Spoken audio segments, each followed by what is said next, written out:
Good morning students. आज हम differentiation को कंटिन्यू करेंगे। इससे पहले मैंने आपको डिफरेंशिएशन के फॉर्मूले कुछ बता दिए हैं। आज हम बच्चों उनसे रिलेटेड कुछ क्वेश्चन करेंगे। आई होप कि आप इनको ध्यान से देखेंगे और इनको साथ साथ में समझेंगे। और इसके रिगार्डिंग स्टूडेंट्स अगर कोई भी आपको प्रॉब्लम होती है तो आप मुझे कमेंट कर सकते हैं, और जो भी कोई ऐसी प्रॉब्लम हो तो आप कमेंट या फिर ऑडिबली कोई भी मैसेज आप मुझे सेंड कर सकते हैं। जैसा आपको पता है मेरा व्हाट्सएप नंबर है 9817445449। तो इस नंबर पर आप मुझे व्हाट्सएप कर सकते हैं। तो बच्चों लेट्स स्टार्ट दिस वीडियो। तो बच्चों फर्स्ट क्वेश्चन है हमारे पास। ये ट्रिग्नोमेट्री के जो फॉर्मूले मैंने आपको इससे पहले बताए थे जो कि डिफरेंशिएशन में यूज होते हैं, जैसे ट्रिग्नोमेट्रिक रेशियोज जो है, जैसे हमारे पास है y = sin 3x। देखिए बच्चों इससे पहले हमें इसके लिए आपको बोला कि डिफरेंशिएट करो। आप लिखेंगे differentiating both sides with respect to x we get. कहने का मतलब है आपने दोनों साइड डिफरेंशिएट करना है विद रिस्पेक्ट टू x। तो इसको आप लिखते हैं dy/dx = dy/dx sin of 3x। Okay, देखिए बच्चों यहाँ पे फॉर्मूला कौन सा यूज होगा, आपको पता है डेरिवेटिव ऑफ, मैंने आपको बताया है sin x किसके बराबर होता है, वो होता है cos x के बराबर। तो बच्चों हमने sin x की जगह क्या लिखना है, cos x। तो ये कितना आ जाएगा, ये आएगा cos x की जगह क्या हमारे पास 3x। देखो बच्चों अगर x की जगह कुछ और हो, जैसे 3x 4x 5x हो, तो साथ में आपने क्या करना, डेरिवेटिव करना है उसका 3x का, जो साथ में टर्म है उसका डेरिवेटिव साथ में करना है आप लोगों ने। तो ये कितना हो जाएगा, ये हो जाएगा cos 3x dot D 3x का डेरिवेटिव कितना होगा बच्चों, 3x का डेरिवेटिव होगा आपका, देखो अगर हम साइड में देखो करें तो 3 कांस्टेंट है, dy/dx अंदर बचा x, ये कट जाएगा तो कितना है 3x का 3। तो इस तरह से बच्चों याद रखना आप लोगों ने, जैसे 3x का डेरिवेटिव 3 होगा, 4x का 4 होगा, 5x का 5 होगा, 7x का 7 होगा। इस तरह से आपने याद रखना। तो ये क्या आया 3, इस 3 को हम शुरू में लिखेंगे तो ये आ जाएगा 3 cos of 3x। This is the answer. बहुत इजी क्वेश्चन है बच्चों। इस तरह से आप, जैसे मान लो अगर मैं बोलूं कि आपको, जैसे सेकंड क्वेश्चन है, अगर मैं बोलूं y = cos of 5x simply, तो आप क्या करेंगे dy/dx। अब पहले तो आप निकालेंगे cos x का derivative, derivative of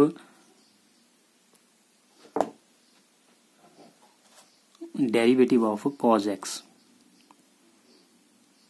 derivative of cos x कितना होता है ये आपको पता है, ये होता है -sin x। देखो बच्चों ये फॉर्मूले आपको पता होने चाहिए, जब तक फॉर्मूले आप लोगों को पता नहीं होंगे तो आप लोग इनको नहीं कर पाएंगे।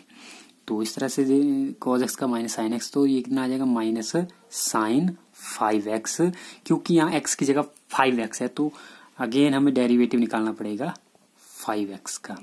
ठीक है, तो ये कितना हो जाएगा, ये हो जाएगा -sin 5x डॉट 5, ये 5 शुरू में आ जाएगा, -5 sin 5x। ठीक है बच्चों, बहुत इजी है बच्चों ये। इस तरह के फॉर्मूले आपको पता होने चाहिए। जैसे एक बार में फिर से, derivative of sin x cos x होता है, डेरिवेटिव ऑफ cos x होता है -sin x, derivative of tan x होता है secant square x, derivative of cot x होता है -cosecant square x, derivative of cosecant x होता है -cosecant x dot cot x। तो इस तरह से बच्चों आप इनको कर सकते हैं।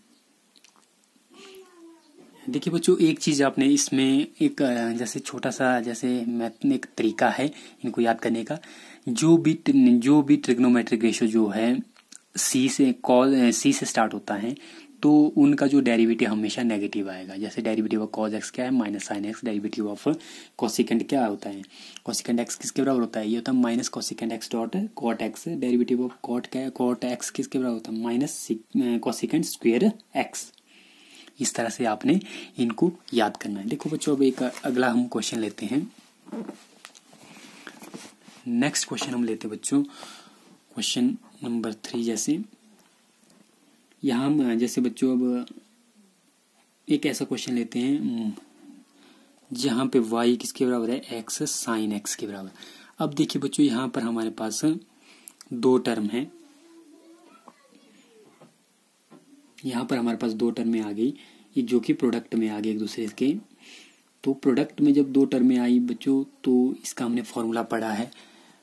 इसको फर्स्ट फंक्शन मान लो, इसको 2 फंक्शन आपके पास जब प्रोडक्ट में है, एक को फर्स्ट मान लेते दूसरे को सेकंड।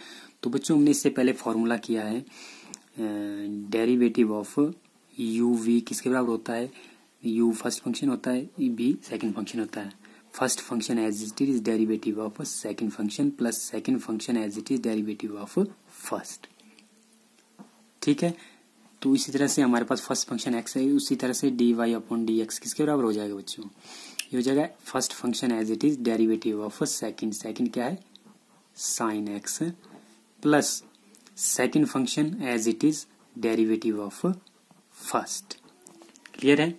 अब देखिए ये हो जाएगा एक्स डेरिवेटिव साइन एक्स किसके बराबर होता है, कॉज एक्स के बराबर plus sine x as it is लिखना है, डेरिवेटिव ऑफ एक्स कितना होगा 1, क्योंकि डी एक्स ऊपर हो जाएगा डी एक्स नीचे हो जाएगा 1। तो आपके पास क्या है x cos x plus sine x. तो ये बच्चों इसका आंसर आ जाएगा, दिस इज द आंसर। ये था बच्चों प्रोडक्ट वाला फॉर्मूला। नेक्स्ट हम करते हैं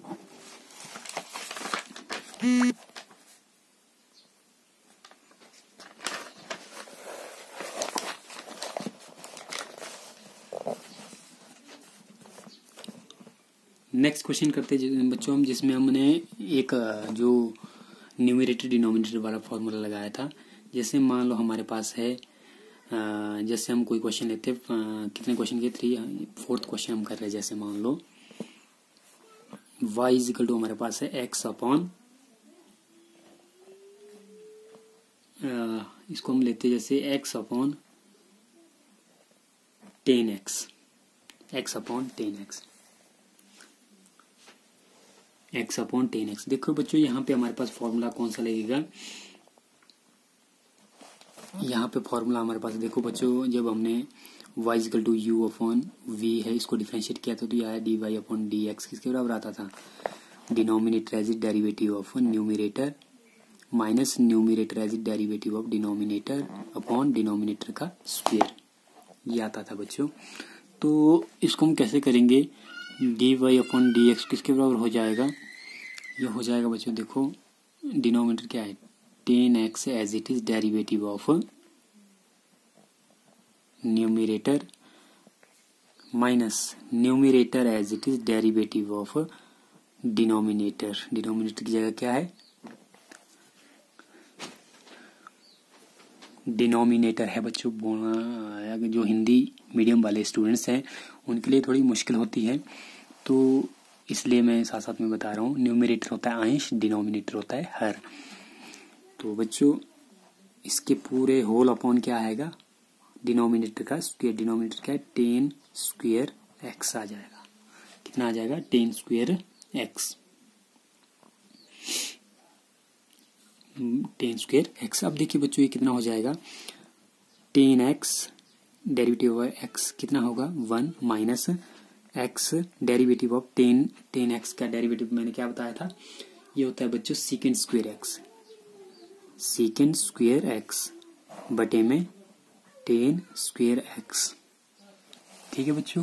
अब देखिए बच्चों अब जो बटे वाली टर्म है ये हम दोनों के साथ अलग अलग करेंगे तो कितना हो जाएगा, ये हो जाएगा 10x बटा 10 square x minus x second square x बटा 10 स्क्वायर एक्स।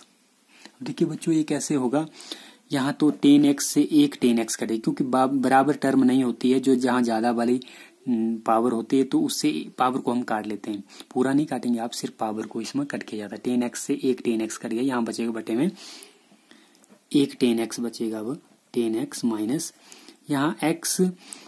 अब देखिए बच्चों यहाँ पर हम क्या कर सकते हैं, सीकेंड थीटा। अब देखिए एक कुछ फॉर्मूला मैंने ब्रैकेट मैंने पहले आप ट्रिग्नोमेट्री में करवाए थे, टेन थीटा टेन एक्स किसके बराबर होता है, साइन एक्स बटा कॉज एक्स। अब सेकेंड एक्स जो होता है, सेकेंड एक्स जो होता है वो होता है 1 बटा कॉज एक्स। सेकेंड एक्स किसका उल्टा होता है, कॉज एक्स का, कॉज एक्स का। तो हम इसको यहाँ पुट करेंगे, सेकेंड स्क्वायर एक्स की जगह क्या भरेंगे हम, 1 बटा कॉज स्क्वायर एक्स। ठीक है बच्चों। अब बटे में हमारे पास है टेन स्क्वायर एक्स, टेन को लिख सकते हैं हम साइन थीटा बटा कॉस थीटा। तो बटे में क्या आएगा, साइन स्क्वायर एक्स, क्योंकि बटे में है तो जो बटे का बटा जाता है ऊपर, यानी कि डिनोमिनेटर का डिनोमिनेटर चला जाता है न्यूमिनेटर में, ऊपर हो जाएगा कॉस स्क्वायर एक्स, क्योंकि कॉस स्क्वायर एक्स बटा साइन स्क्वायर एक्स बटा ten square x, sorry cos square x किसके बराबर होता है, टेन स्क्वायर एक्स के। टेन स्क्वायर एक्स की जगह हमने ये वैल्यू भरी। क्लियर है। यहाँ देखो इससे अब ये कट जाएगा, आपके पास कितना बचा है, 1/10x माइनस एक्स बटा साइन स्क्वेयर एक्स, एक्स बटा साइन स्क्वेयर एक्स। ये देखिए बच्चों, इसको हम आगे भी अगर सॉल्व करना चाहें तो इसको हम आगे भी कर सकते हैं। जैसे 1/10x को, 10x किसका उल्टा होता है बच्चों, अगर हम 1/10x को देखें तो 10x किसका उल्टा होता है, 10x उल्टा होता है हमारे पास कॉट का। तो इसकी जगह हम लिख सकते हैं cot x minus x. Sine x किसका उल्टा होता है, साइन का उल्टा क्या होता है, कॉसिकेंट। तो आप इसको लिख सकते हैं, क्योंकि यहाँ साइन स्क्वायर एक्स है तो यहाँ आएगा कॉसिकेंट कॉसिक स्क्वायर एक्स, यानी कि cot x minus x cosecant square x. This is the answer, this is the answer. देखो बच्चों, इस तरह से हम बहुत सारे क्वेश्चनों को सॉल्व कर सकते हैं बस इस मेथड के थ्रू, और बहुत इजी है ये। अगर आपको शर्त ये है कि आपको फॉर्मूले पता हो। देखिए इसमें ये जो फॉर्मूले बहुत इजी है, जब आप प्रैक्टिस करेंगे, एक क्वेश्चन 2-3 बार करेंगे तो ये बहुत इजी हो जाता है। इसलिए आपने बच्चों इसके रिगार्डिंग बहुत सारे क्वेश्चन करने हैं, जिससे कि आप लोगों को ये आपके माइंड में डिफरेंशिएशन बैठ जाए। और एक बार आपके माइंड में ये चीज़ बैठ जाएगी तो कभी नहीं भूलोगे बच्चों आप लोग। और क्योंकि आपको पता है कि मैथ्स में मैथ क्या मांगता है, प्रैक्टिस। जितनी ज़्यादा आप प्रैक्टिस करेंगे उतने ज़्यादा आपके कंसेप्ट क्लियर होंगे। तो बच्चों आई होप आप लोगों को डिफरेंशिएशन के रिगार्डिंग ये क्वेश्चन समझ में आ गए होंगे। तो मिलते हैं नेक्स्ट वीडियो में। Thanks for watching.